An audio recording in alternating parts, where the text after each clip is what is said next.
கணவன், மனைவி 2 பேரும் சேர்ந்து தான் ஆன்மீகத்தில அடைய முடியுமா? ஒரு சில பேர் கணவன் மட்டும் சில ஸ்தலங்களுக்கு போறது, சுவாமிய வழிபடுறது, மனைவிய சேர்த்துக்காம இருக்கிறது. ஆனா ஒரு இடத்துல ஒரு வாதம் என்ன சொன்னது, 2 பேரும் சேர்ந்து போனா தான் இறைவன அடைய முடியுன்ற ஒரு வாதம் இருக்கு.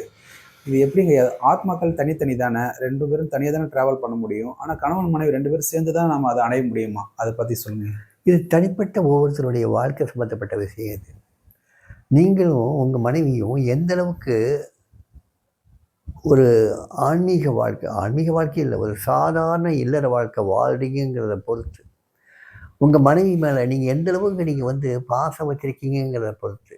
உங்க மனைவி உங்க மேல எந்த அளவுக்கு அன்பு செலுத்துறாங்கங்கிறத பொறுத்து. நீங்க 2 பேரும் உங்களுடைய குழந்தைகளையும், உங்களுடைய சுத்தத்தையும், உங்களுடைய தொழிலையும் எப்படி நீங்க பார்த்துட்டு இருக்கீங்கங்கிறத பொறுத்து. நீங்க இது எதுவுமே அதுல ஒற்றுமை இல்லாம இருந்து, நான் தனியா தான் போய் பார்க்க போறேன்னாக்கா, நீங்க சாதிக்க வேண்டிய சமாச்சாரம் ஒண்ணுமே கிடையாது.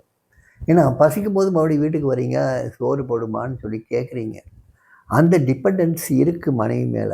அப்படி இருக்கும்போது, எனக்கு எல்லாம் தெரியும், உனக்கு ஒண்ணும் தெரியாது. நீ வீட்ல இரு, நான் கோயிலுக்கு போயிட்டு வரேன்னு சொல்றது மகா முட்டாள்தனம் அது.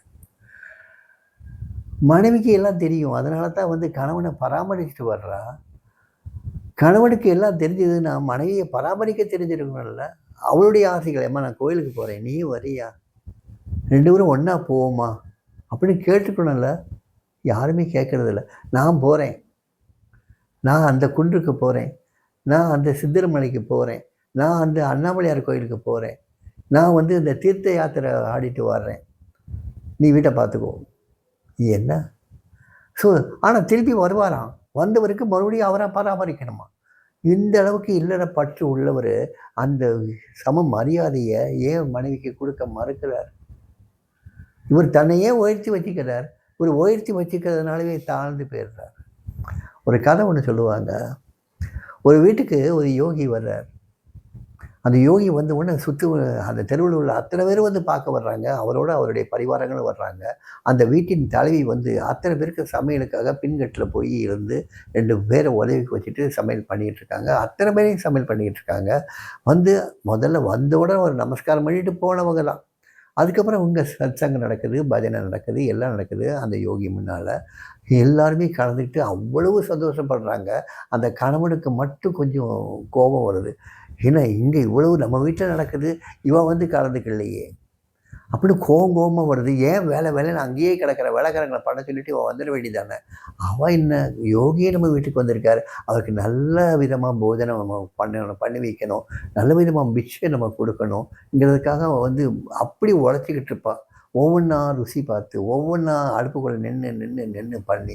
ஏன்னா ஒருத்தருக்கு மட்டும் இல்லை, அவரோட வந்த பரிவாரங்கள், அவரை பார்க்க வந்த பக்தர் ஜனங்களுக்கு அத்தனை பேருக்கும் விருது அளிக்க வேண்டியிருக்கு. ஸோ வர்றாப்புல, அவன் அங்கே வேலை பார்த்துட்டு இருக்காப்புல. கணவன் யோகிட்ட சொல்கிறார், "சாமி, என் வீட்டுக்காரி பாருங்கள் சாமி, எதுலேயுமே ஈடுபாடு இல்லை, ஆன்மீக சம்மந்தமாக ஈடுபாடே இல்லாமல் இருக்கா சாமி. ரொம்ப கவலையாக இருக்குது சாமி. அவளுக்கு கொஞ்சம் நல்ல புத்தி சொல்லி அவளை இந்த ஆன்மீக பாதை கொஞ்சம் இழுங்க சாமி" அப்படின்னு சொல்கிறாப்புல. மனைவியை கைப்பிடியாக கூப்பிட்டு வா சாமி கூப்பிட்றான்னு சொல்லி கூப்பிட்டு வர்றாப்புல. வந்த உடனே நமஸ்காரம் பண்ணுறாப்புல. நமஸ்காரம் பண்ணிட்டு அவள் கவனம் பூரா அங்கே அடுப்படியில் தான் இருக்குது. அவர் யோகி சொல்கிறாரு, யாரை பார்த்து, கணவனை பார்த்து, "அடே, ஒரு கர்மயோகியை கொண்டு வந்திருக்கடா நீ. அந்த கர்மயோகியை நான் பார்க்க வந்திருக்கேனே தவிர்த்து, இந்த கர்மயோகி என்னை பார்க்க வேண்டிய அவசியம் இல்லைடா. இந்த கர்மயோகி இருக்கிற இடத்துல நான் நமஸ்காரம் பண்ணி தான் பண்ணிட்டு போகணும். இந்த அம்மா எனக்கு பிக்ஷையும் போட போகிறா. இந்த கர்மயோகியை வச்சுட்டு அவளுக்கு ஆன்மீக முன்னேற்றம் இல்லைன்னு நினைக்கிற? நீ ஒன்றுமே இல்லைடா. அவள் தாண்டா கர்மயோகின்னு சொல்லிட்டு போவார். சொல்லிட்டு அவளை நமஸ்காரம் பண்ணுற மாதிரி கையெடுத்து கும்பிடுவார். அந்த அம்மாவுக்கு ஒரே தாங்க முடியாது. மறுபடியும் அவர் காலில் விழுந்து நமஸ்காரம் பண்ணிட்டு, "சாமி சாமி சாமி, இந்த கொஞ்ச நேரம் அந்த வேலையை முடிச்சுட்டு வந்துடுறேன் சாமி." "நீங்கள் போங்கம்மா." கடைசியில் பக்திமான் யார், ஞானவான் யார், கர்மயோகி யாருங்கிறத இந்த சின்ன கதை சொல்லல. செய்யக்கூடிய தர்மத்தை சுதர்மத்தை கரெக்டாக செய்கிறவன் கர்மயோகி. எந்த எதிர்பார்ப்பும் இல்லாமல் சாமிகிட்ட வந்தால், அந்த யோகிட்ட பணிஞ்சா நமக்கு ஆத்ம திருப்தி கிடைக்கும், நமக்கு அது கிடைச்சிரும், இது கிடைச்சிரும், மோட்சம் கிடைச்சிரும், என்னென்னமோ சொல்கிறதெல்லாம் வெறும் கதை. நீங்கள் வேலை செய்யாமல் உங்களுக்கு எதுவும் கிடைக்காது.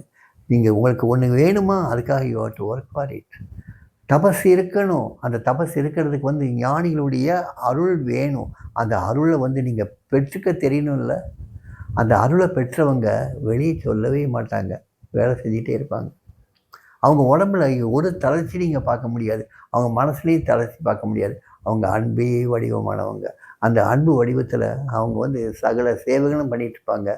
அவங்க ஆண்டவனோடையே ஒன்றாவே இருப்பாங்க. எப்பயுமே ஒன்றா இருப்பாங்க.